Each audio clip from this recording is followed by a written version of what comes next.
Hello there and welcome to the Secrets of Organ Playing podcast.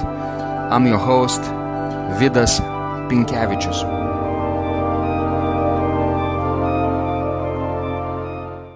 Today's guest is Peter Sykes, who is one of the most distinguished and versatile keyboard artists performing and recording today. His playing has variously been called compelling and moving, magnificent and revelatory, and bold, imaginative, and amazingly accurate. His best-selling recording of his organ transcription of Holst's orchestral suite, The Planets, was named the best of 1996 by Audio Review, a super CD by Absolute Sound in 1999, and garnered accolades in every review. He holds degrees from the New England Conservatory, where he studied with Gabriel Chodos, Blanche Winogron, Muriel Legas, Robert Schunemann, and Yuko Hayashi, and Concordia University in Montreal, where he studied with Bernard Lagacé.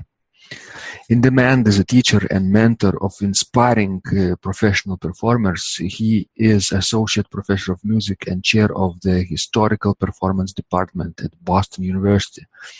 Since 1985, he has also served as Director of Music at First Church in Cambridge, Congregational. He has been adjudicator for competitions sponsored by the American Guild of Organists, the Royal Canadian College of Organists, and the Bach International Harpsichord Festival in Montreal, as well as the Broadwood Harpsichord Competition in London and the Miami International Organ Competition. A member of the board of the Cambridge Society for Early Music, he is a founding board member and current president of the Boston Clavichord Society. In this conversation, Peter shares his insights, among other things, about his experience of playing the harpsichord, clavichord, and organ, being a versatile musician, loving music for music's sake, and imagining the sound first. Let's go to the show. Peter, I'm so delighted that we're finally having this conversation. Thank you so much for your time and generosity, and welcome to the show. Thank you very much. It's my pleasure to be talking with you. When I look at your work in the field of clavichord and early music, I'm so excited to find kindred in soul because we both love the same thing. But basically, I also enjoy early music, and I don't own the clavichord, but through Pamela Reuter-Finstra, who was my professor at Eastern Michigan University, I was introduced to the clavichord, and so we have so much in common. So for starters, let me ask this question, Peter, that is very interesting for our listeners, of course. How did you fall in love with the organ first? What was first, early music, clavichord, or organ for you? Well, actually, first it was the harpsichord. Harpsichord, great. Yes, I was a piano student. I had been taking piano lessons for some years and was thinking about going forward as a piano major, piano professional. And I was 13 years old. My mother brought home from the supermarket the LP, a very cheap LP that was called Harpsichord Greatest Hits. Mm-hmm. And the sound on that disc changed my life. There was just something about it that I couldn't get out of my head and just felt like I had to hear that sound and to make that sound. And so I bought a clavichord kit and then a harpsichord kit and made them for myself when I was in high school. And because I was living close to Boston, there were many resources in that direction. And so I was able to start harpsichord lessons when I was 14 years old. Wow, that's amazing because, you mentioned you were 13 years old, yes, when encountered the harpsichord first. That age is sort of very formative, don't you think? Absolutely.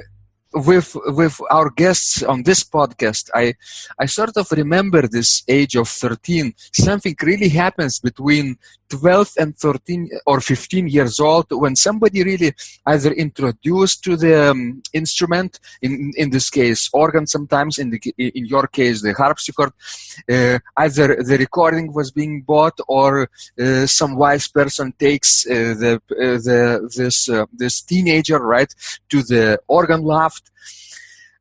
So I'm so glad that somebody really inspired you and gave this privilege of getting a glimpse into this fascinating new world, or absolutely. let's say old world, right? Yeah. Yes. Great. Yeah. Did you know right away that the harpsichord will be your first love? No. It was definitely a very strong love of mine. Mm-hmm. I can't say that I did not love the piano, but there was, again, something about the sensibility of early music and just the sound of the harpsichord that really captured my attention.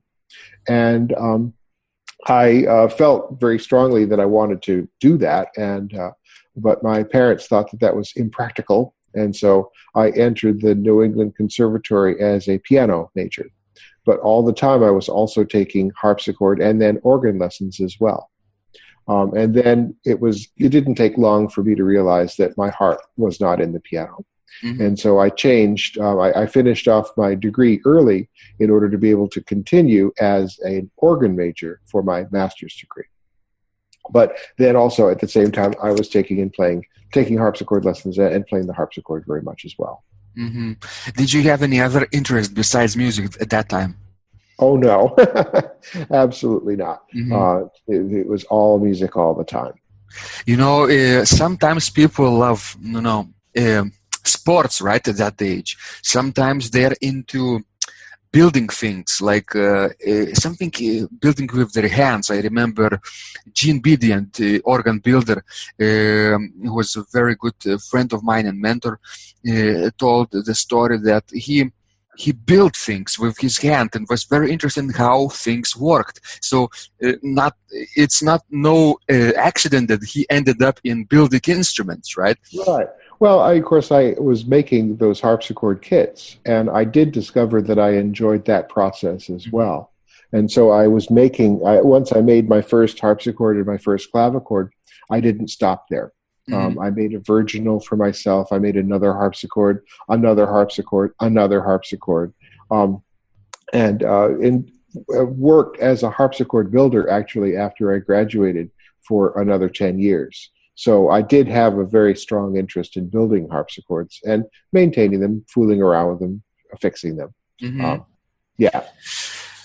Do you remember what was the first piece you played on the harpsichord? It was the Italian Concerto of J.S. Bach. Wonderful piece, and very, very much loved by his contemporaries, right? This was a debate. You remember the debate between his critic, right, and of one of his students defending him, and the critic sort of bouncing back and forth with various opinions about his style, whether he was worthy or not. Can you share the details a little bit for our listeners of that story? Well, I remember that I'm not sure. Mm-hmm. One of them was Scheibe, the other was Birnbaum. Yeah. And that, I think Scheibe was criticizing Bach's style as being too complicated. And Birnbaum said, what's wrong with that? There's plenty to be appreciated about that. Of course, as a 14-year-old, I didn't know any of this. Right. I just thought the Italian Concerto was a wonderful piece. I loved the middle movement, so beautiful and expressive. And it wasn't until much later when I studied the Bach transcriptions of the Vivaldi concertos that I realized that, Bach was very much taken by this style. Mm-hmm. And that he, of course, couldn't leave well enough alone after he had transcribed all of the Vivaldi and some other concertos for keyboard. When he wrote his own, it was far more complicated and far more involved than any of the Italian pieces that he'd worked with. And that you can still see it there, But it's hard when you see Bach. The Bach is so complete in itself. It's hard sometimes to see what the influences are behind it. And it's as though he takes all these ingredients and mixes them so finely that it becomes something new. And I think that's the genius of it. I mean, it's like I'm fond of saying that Bach is like a musical fusion chef, that he takes all these different kinds of musical food and turns them into a completely new dish, where you can sometimes tell what the original elements are, but not always. Mm-hmm. So, Peter, it looks like Bach really was a very formative figure for you.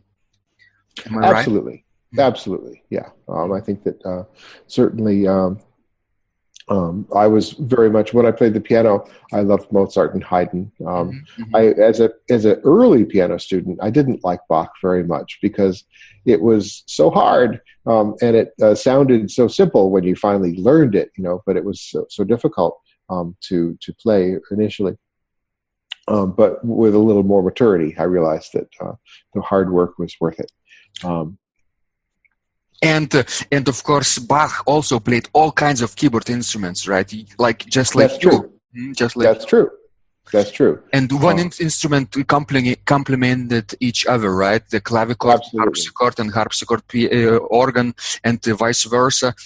So it's sort of very helpful for an organist to know all kinds of keyboard instruments, don't you think? Today? Oh, yeah. Especially, I think, in this day and age, being a musician is enough of a specialty. If you say I only play one instrument and then only one repertoire within that instrument, that is really a very, very narrow viewpoint. I remember a friend of mine who was an organist who only played Vierne and Widor and Dupré. He said, "You early music people are so narrow." It just struck me as being such a funny statement. Yeah, it's a joke. Good joke. Yeah. No. On the other hand, being an expert in a very narrow field like Vierne and Widor and Dupré, or even just the expert on one composer only, right? Gives you an edge, right, that nobody else perhaps has, right? Well, I think that there's certainly a lot to be said for being motivated by a love of the music. That if you really feel as though your soul resonates with a particular composer or the sound of a particular style of instrument, then you should really go with that. Of course, that it means that you feel a very strong affinity for that instrument or for that sound or for that music. And that certainly being a specialist in one thing doesn't mean you should be unfamiliar with everything else. Right. And so, I like to think of myself as being a specialist in music. And in that way, there's no music that I would try not to understand. And that in a way, of course, any piece that I perform, I have to love it in order to perform it. And so I have to, if I don't love it right away, I have to learn to love it. I have to figure out what it is about it that I can really identify with in order to feel as though the performance is meaningful. It's sort of a circle. Do what you love you what you do, right? Yeah, absolutely. Absolutely. And, especially, organists and harpsichordists, we have to play so many different instruments. We don't often own our own instruments. Nobody owns their own organ to perform with, and that I think that certainly we need to learn how to bond with a lot of different elements. The room, the instrument, the music, all these things come together, and they're all ingredients that will end up with a complete performance. Isn't that a great thing that we can really try out different instruments, and they are all so varied, so unique, right, in our world? Absolutely. There's certainly a lot of inspiration that can be gotten from encountering a wonderful instrument. And it doesn't have to be an old one. There are so many wonderful new instruments that give you new insights on the music. I think that there's a common saying that you play a really wonderful instrument and people say, "Oh, it makes me sound better than I really am." And I always say, no, it makes you sound as good as you really are. That we all have that potential within us. We just need the right circumstances to bring it out. Right. So you're in such a great admiration of Bach's talent and genius, right? What was the first organ piece that you mastered? Do you remember? Oh, golly.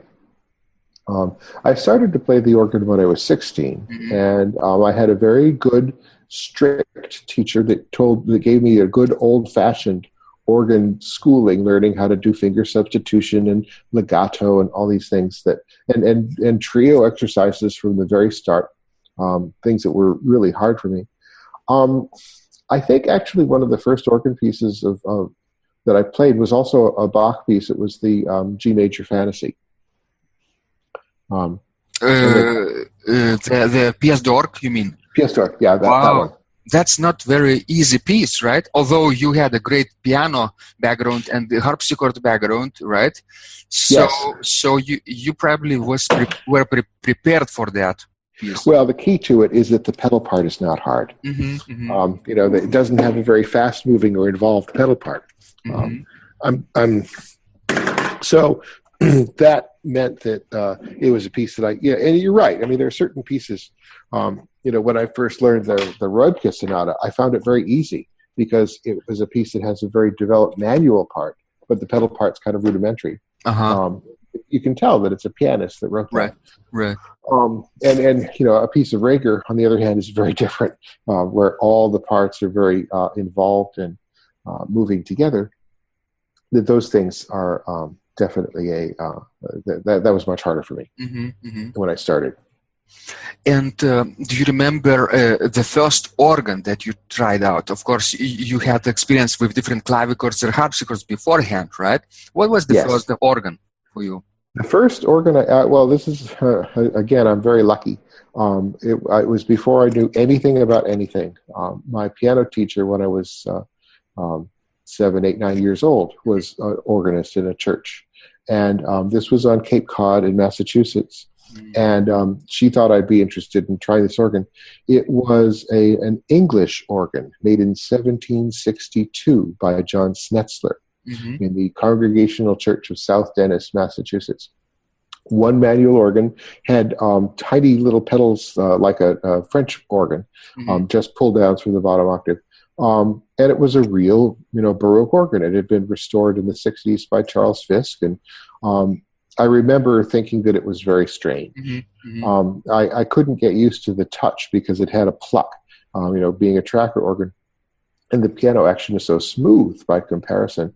It just felt really strange to me, and I didn't know what to do with it. So that was the first organ that I played, but I didn't play it as an organist. I played it as a piano student with no comprehension. Fantastic to be able to start your organ journey with an organ from 18th century, right?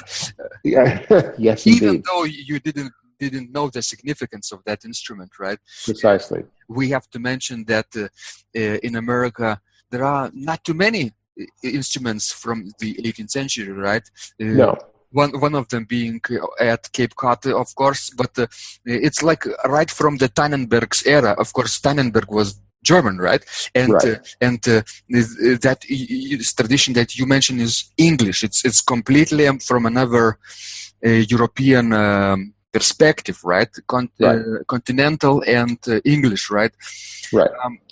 Mind you, I had no comprehension of any of that, and I don't think she did either. She was a pianist, and a lot of people just play the organ any old way. I think that since then there have been organists of that church that can recognize and appreciate what the organ really represents. And of course, when I go and visit now, it's fantastic. It's like, oh my God, this beautiful English chamber organ in this country church. Do you still remember your first feeling, your first encounter from those early days when you go today to that instrument and play, completely differently? Oh yeah. Yeah, I mean, certainly I had my first church job playing for services when I was 16. And that where I was living, there were 3 or 4 churches where I would go around and practice. And of course, when you're a teenager, playing an organ piece that's grand. You feel like God. You feel so important and powerful, and the sound is so wonderful. You can't believe that you're the one making that sound. Mm-hmm. Although I will say that some of the organs that I played had electric action and a delay, and that was so weird. I just couldn't get used to the idea that it sort of felt like an out-of-body experience, that you'd be playing and the sound would be coming, but there was no relationship in a way between the two. And that was something that took me a long time to get used to, and I don't think I'll ever get used to it. I think that it's just was a very another element that I'd never thought of. Mm-hmm. And what happened later? Where did your career started to take shape in terms of you being prepared for the harpsichord, clavichord, and organ career? Well, as I said, I got a master's degree in organ from the New England Conservatory, which at that time was very early music friendly. There was a lot of activity going back and forth between organ and harpsichord, and a lot of people played both instruments. And I continued after that in Montreal studying with Bernard and Mary Lagacé. And of course, that was a strong early music influence as well. But I also studied romantic contemporary music there at the same time. And so I followed my passion. I just wanted to play that repertoire. I wanted to play concerts. I wanted to teach. And I just continue to do all those things, but I had to make harpsichords in order to pay my bills. Mm-hmm. At New England Conservatory, was that the time when Bill Porter was there? This was before then. Before? That was before. The teachers when I was a student there were Yuko Hayashi and Robert Schuneman and Frank Taylor, and Mary Lagacé also was one of the organ teachers. This was before 1980. Mm-hmm. Sometimes when we look at those great times when the organ program and early music program was such an important part of that conservatory, today it's a little bit sad, right? When they closed that it's not really today. It was in either 2000 or 2000. It was in 2003. Right? I know this very well because I was a member of the faculty at that point. Right. When the school closed, the organ department, Krista Rakic and I were the two organ teachers. Was that because of the general trend of lack of interest in organ performance and organ music across the country and across the basically Western civilized world, or just it's just a local phenomenon? What do you think? Of course, there are many factors. I think that it was presented to us primarily as an economic decision. Mm-hmm. The conservatory is not an institution that's part of a university, doesn't have outside funding sources. Other schools were building their organ departments, and the conservatory felt that they couldn't be competitive. The school didn't own a concert organ for the students to perform on. And they just had to make an economic decision. Voice students and violin students are much cheaper because they bring their own instruments with them. Mm-hmm. Mm-hmm. Yeah. I also think that there was a certain lack of sympathy in the administration for the aesthetic of the organ. Mm-hmm. They were really I think they were trying to work the school into a position of being a strong string school, romantic music and that sort of thing. So when the department was closed, Krista Rakic and I decided as colleagues to, in a way, show that the repertoire, the music was still vital. And so we put on together, just ourselves, a concert series in which the two of us played the entire works of Bach in 34 concerts over 2 years. We did it all as fundraisers for charity and got quite a following towards the end. But it was a wonderful, and we both played for every concert. So some mixed organ and harpsichord, some all harpsichord, some all organ. And that to have the experience of either hearing or playing all of Bach's music, which nobody knows everything, But I've heard everything, and I've played half of it. It's really, I think that was a very formative experience for me to gain that perspective. And we showed, that Bach and the organ and the harpsichord still matter. Mm-hmm. That's completely true. And for your following, right, for your listeners, for your future fans, it's so important that you didn't give up, right? You sort of created like a phoenix from the ashes. You rose, right, and created. That was our hope. That was our hope. We felt that certainly Bach's music had such a feeling of sharing, of wanting to make the world a better place, that we felt strongly not to charge, but to only have donations and to give the money away to shelters and homeless places and things like that. By it was over, we raised over $20,000, and it was just a wonderful experience. And that meant that we were both of us playing a half of a concert every 2 weeks. Every 2 weeks, right? Every 2 weeks, yeah. So it was also a way of getting in practice. Okay, yeah. It's a very demanding schedule to play at least half of a program, but every 2 weeks, right? It's like the full program every month, right? Right, exactly. And people assumed that we would fight over pieces and say, "Oh, I want to play this one," and it was the opposite. I'd say to her, "Oh, you play the Fourth Trio Sonata so beautifully. You should do that one." We always would give each other the pieces we didn't want to play. Fantastic. And so it was a wonderful experience. And we sort of promised each other that in 10 years we would revisit the idea and see if we could do it again. And we both decided at that time that we didn't need to, that there was enough going on, and that it was a time in our lives both where we were busy doing so many other things that we couldn't fit it in. Do you remember those days when you were preparing for those recitals, all Bach recitals? What was the most important thing that you learned from those preparations? Mostly, I would say how to learn, how to be able to really feel in 2 weeks that I could learn something new. I always remember, I tell the story to my students all the time. Towards the end, there were some miscellaneous pieces. There are a lot of fugettas and capriccios that you sort of pass over when you're going through the book. But we had to learn them all.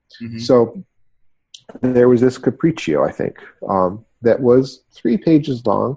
It was not really hard, but it was not something that you could just sight read either. And I sort of gave myself a test, and I said, in my preparation for this, for the first week and a half, I will not play it faster than half tempo. I will only play it at half tempo, slowly every time. I'll do it once or twice, and then I'll stop, because I could play it perfectly at half tempo. It wasn't that hard. And then the 3 days before the concert, I thought, well, I better learn to play it up to tempo. And I didn't try to sort of like do it gradually. I just thought, I'll see what happens. And it was perfect the first time. And that I realized that in our practicing, we tend to struggle so much in trying to advance the tempo as we go, that we're always struggling when we practice. We never make it easy for ourselves. And that it's so important when you're practicing to make it easy and to make it beautiful and to make it something that you feel successful about, rather than feeling as though you're always failing. And so working that way is something that was really a big inspiration to me, to realize that when you learn, you have to have fun. And when you learn, you shouldn't be struggling. You shouldn't be trying to do something you can't do just yet. And you should practice in many more ways than just trying to play it. Well, it's such a deep insight, right? I hope people take notice of this idea of playing at half tempo, at least half tempo, for a long time before they advance to the real tempo. Do you think, Peter, that people struggle with the tempo issues because of fear of reaching that fast tempo? Well, I think that one of the problems with keyboard music in general is that it's complete in itself, and that we can imagine playing the entire thing all by ourselves before we really can. And that if you were a flutist or a violinist, you wouldn't play your piece all the way through without the accompanist, because that would be weird. So you practice bits, and you always are working on getting the bits of the piece better, and you only put it together when your accompanist is there. And that I've started to try for myself to say, the accompanist isn't here today. I need to practice in such a way as to really work on the elements of the piece rather than trying to experience it as a whole before I'm really ready to do that. Mm-hmm. And so I think that I think one of the things, I mean, we tend, I think it's mostly just ambition. Most of our problems in practicing come from overachieving, trying to do too much, too fast, too soon. And that if we can just pull back a little bit and experience where we are and try to make that as complete and as perfect as we can at that moment, then the next moment will take care of itself. Mm-hmm, mm-hmm. And you know, Peter, when you have such a great experiment of playing all Bach keyboard works, right, over the certain period of time, your great ideas come to life, right? You try to invent some new methods of practice, right? You teach yourself new and efficient ways to adjust, right, and to prepare and perhaps to sight read, right?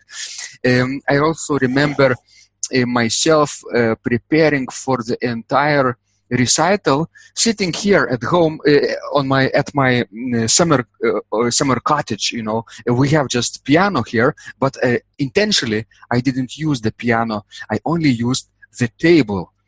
Did you ever practice on the table? It was so revelatory for me that it was just as perfect preparation on the table, on mostly mental practice, right? Absolutely. Without the instrument, and it worked. Mm-hmm. Yeah. One of the things I have my students do and do myself when I remember is that you don't have to push the keys down in order to practice. Mm-hmm. You just practice by touching them and tapping the top of the key. Don't push it down, but make sure that you know that you're on the right place through your touch alone. And to have the sound that you hear be the confirmation of something that you already know. Mm-hmm. That puts it in your body in a way that I think is really useful. And I understand that was the way Glenn Gould learned every piece. Mm-hmm. Before he would make a sound, he would be able to play it without making a sound. Mm-hmm. And I think that, of course, there's so many various elements of, the sound and the physicality of playing. That we have to practice all of these things in various ways. Mm-hmm. And of course, although people think various ideas about Glenn Gould today, right? But he was really out there in his way of playing when he was practicing. He was like a pioneer, right? In those in his touch, right? Although his touch was really like a very very dry, right? I will say this. Yes. No one ever heard him play a wrong note. Mm-hmm, mm-hmm. That's a very important thing to notice, right? He was like a living legend, right? But even when he practiced those things without touching the keyboard, without touching and without sounding, right? As you say, don't you think that his inner sense of hearing and listening to the music improved as well? Absolutely. Mm-hmm. No, I'm often very impressed when I hear people who play only the organ and only study the organ. When they play the piano or even the clavichord or harpsichord, how little tonal imagination sometimes they have, because the sound is always given to them complete and ready-made. And that there's something about having to sort of imagine the sound first and then working with the sound that you get in order to try and make something happen that is real rather than just accepting what's there and having that be your answer. I think that you have to ask a lot of questions first. You mentioned imagining the sound first. I think this is a very important idea for us to notice, right? We just simply touch the keyboard and it plays, right? But if you hear the sound before it appears, something else happens, right? Mm-hmm. Absolutely. Mm-hmm. And at the same time, of course, it is very different playing the organ or harpsichord than playing the piano or clavichord. I mean, those instruments, the sound is there. There are things you can do to change it, but not so much. And that I tell my students that what we have to become in that regard is very fine observers. Mm-hmm. That we have to really appreciate and hear into the sound that is there and react to it. And that if we are able to let the sound affect us and really feel as though it is shaping our perception, then our performance takes that in and makes the sound be part of the message. And that I could always tell, it's just a question of listening. And then you can say, listen, but what does that mean really? And I think that it has a lot to do with feeling as though you love the sound. I remember hearing or reading a description of Handel's playing, where it said, the author said that it was clear that he was cherishing every note that he played. And that the idea of really loving the sound and feeling as though that's part of your experience, that the listener is the number one listener is the performer. And that they are having a dialogue with the sound and a dialogue with the music. And it changes everything, right? When the performer is so sensitive, right? And listening to each and every sound he makes or she makes, we all hear and meet organists, for example, who play the organ like blasting through the keyboard, right, fast and loud, making. Of course, that's very impressive, right? And virtuoso performers, people love that to watch, right? Especially if they can watch their feet, right, and their movements, and if they play from memory, it's like a big circus, right? But other than that, not too many people listen. Well, that's it. And, I think of it as a matter of responsibility, that you need to take responsibility for the sound that you make. And that if you're involved in it, then it's communication. And if you're not involved in it, then it's a show. Deeply said and well put. And music is first and foremost a form of communication, right? Of course. Of course. Not entertainment, or partly it can be entertainment, of course, just like any form of communication. But it's maybe a small part of that, right? Well, there are tragic plays, there are comic plays, there's stand-up comedy. We use words to communicate so many different states of being. There's popular music, there's serious music. All of these things have a place. And I think it's a question of finding the right way to say the message that you're saying. Fantastic. And Peter, of course, in earlier days, composers and performers knew the rhetorical figures of speech, right? They knew that from Latin education that they received in their early days, right, in Latin schools. I'm talking about not only about Bach, but Buxtehude, Scheidemann, any other composers that created something in the Baroque language medium. They not only put the notes together, but they basically transmitted ideas, and not only musical ideas, but rhetorical ideas. And to some degree, their well-educated listeners also could understand what they are writing or playing, which is not the case today, probably. Well, of course, you use the word education. And everyone in my family was a teacher. And I am a teacher.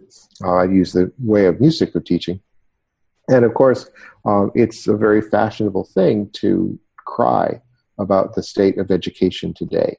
But when I contrast what I have experienced or what I think I know about the way people were educated in the past, their minds were formed in ways that helped them to know how to think and how to process information and how to organize things so that they could communicate coherently. I'll always remember when I was in junior high school and started to take French, I realized that I had never been taught English, and that the way in which one learns a language, has to have a structure. And that if you don't have a structure in education, and if your mind doesn't have to have a structure, then what all education means is that you're looking for answers. And that I think that a lot of education today is just wanting people to get the right answer and not have to think about why it's the right answer or what they're going to do. And so everything feels very disconnected. And that I think that certainly I have been trying to educate myself my whole life in one way or another in terms of learning how to think, and learning how to understand information in a way that helps me to relate to what there is in the past and how it is that I relate to people today. Mm-hmm.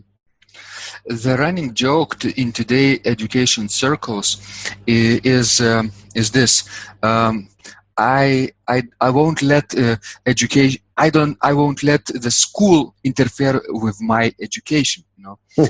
Because education can be done not only in the classroom setting, but across your day, and basically not only in when you are young or teenager, but whenever you really want, right?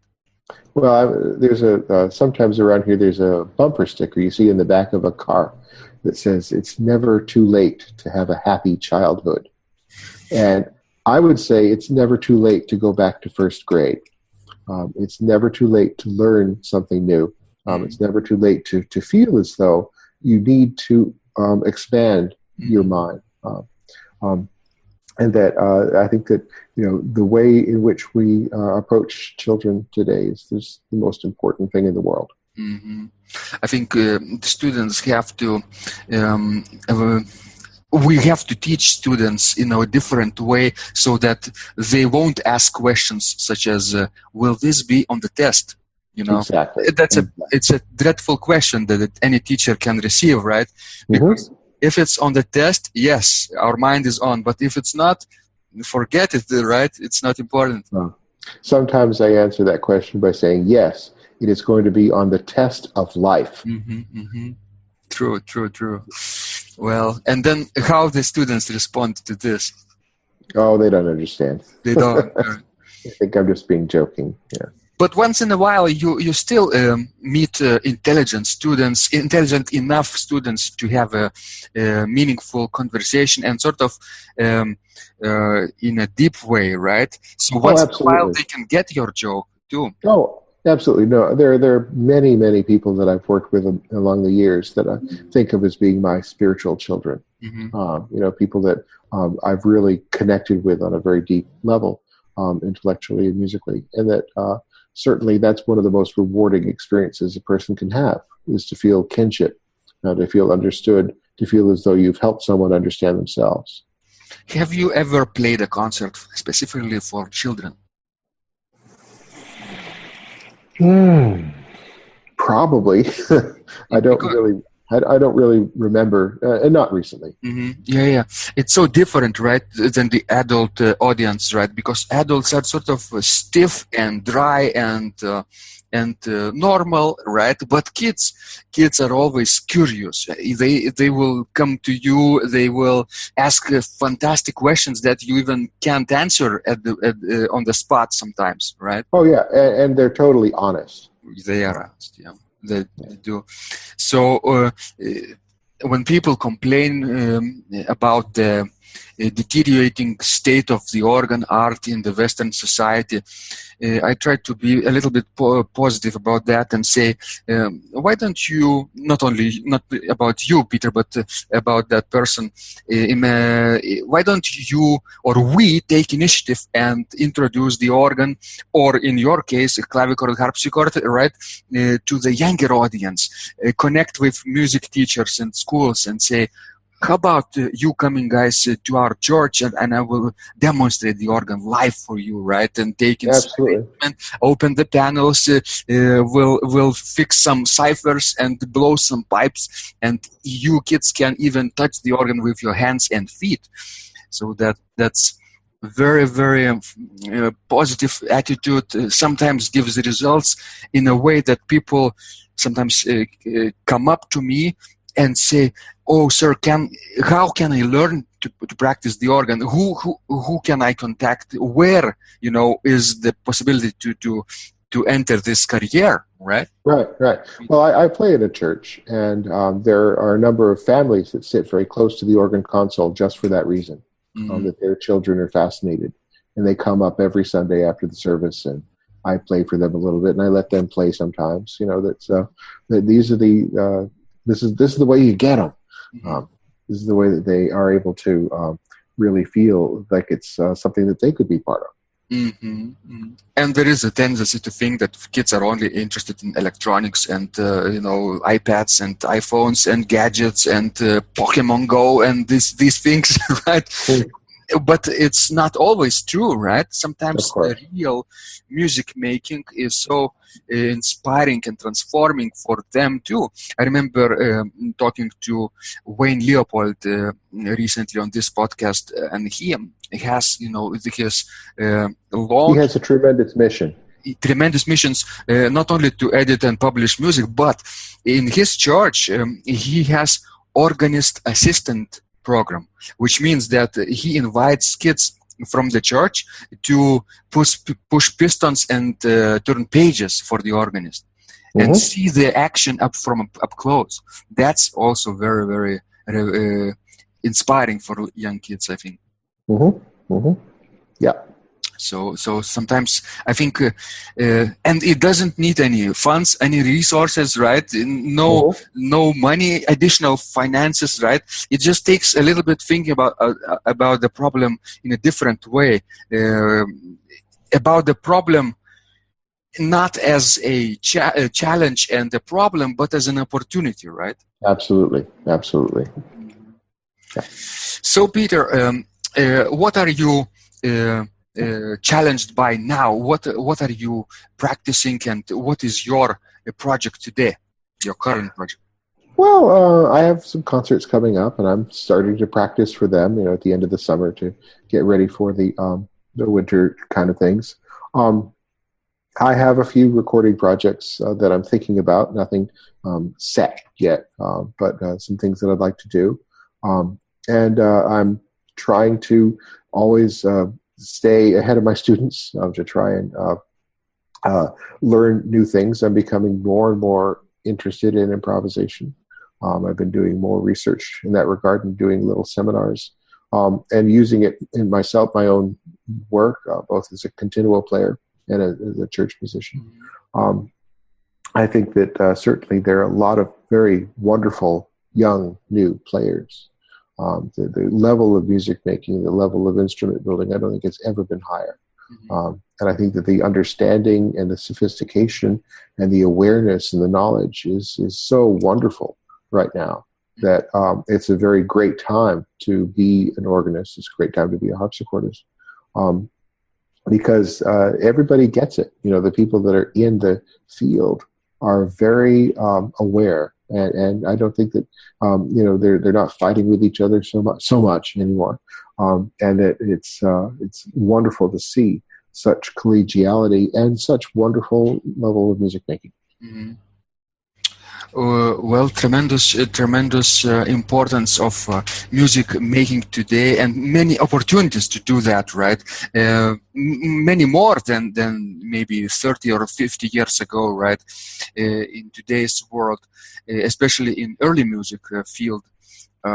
So, Peter, if you had a chance to live your life the second time, would you? It's a hypothetical, of course, question, but sometimes it's interesting to know. Would you choose the same path for yourself, or would you do something different other than early music? That's really hard to say. I mean, of course, I'm in a position now where I can give thanks for every step that it is that brought me to the place where I am now. I wasn't always happy in the past in different ways, but that in the end, you have to sort of take in all of what has happened. And I certainly am, I wouldn't be in finance, I wouldn't be someone who is just doing things to make money. I think I would always be involved with people in one way or another. And of course, when you think about music and people and communicating and expressing yourself, what would be the number one thing you wish you knew when you first started playing? Is there anything that would have helped you? I think mostly just to love it for its own sake and not to worry about what job I had or what concert I played. I think that, young people tend to be ambitious and tend to want to be famous or somehow well known. I think that certainly our field doesn't, the world doesn't give our field very much affirmation. If I'd been a young law student, then there would be law firms coming to graduation, giving us offers. The path towards professional development would be very clear. And in this field, everyone is on their own. There's no very little mentorship past school. It's just a question of figuring out, and that it takes a lot of patience. And I think everyone will say that there were some dark years along the way where they didn't really know if it was worth it. And that I think that sometimes it just takes a matter of patience or feeling as though there's nothing else I can do, there's nothing else I want to do, that you just have to keep doing it no matter what. And it's ups and downs, right? The ups and downs, and the ups are sometimes fantastic, and downs are sometimes very frustrating. But we know that the good times will sometime come in the future. Well, and you have to take the long view. That the down, neither the down nor the up are it. What you experience as a whole is made up of all those things, but it's not just any of them. And that finding a way of finding balance. I think it's very hard for many musicians to find any sort of balance in their lives. I struggle with that all the time. Fantastic ideas, fantastic insights, Peter, today. I hope people will get to know you from your work more deeply also. Can you mention people the link where they can find and connect with you and your work online? It's very simple, www.petersykes.com. Great. I will make sure I will put this link into the description of this conversation too. Thank you so much, Peter. You're very generous and very, I think, very creative about thinking about practice, how to approach playing the instrument, listening it, right, listening before even making the sound, and all of these ideas will be tremendous inspiration for the people. So I wish you a tremendous creative year for you, and stay in good health. Thank you very much.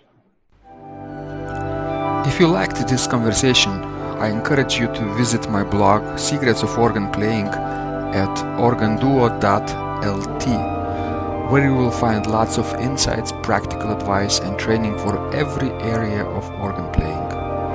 You can subscribe to this blog for free to get your daily dose of inspiration and to be the first to know when any of my future podcasts roll out.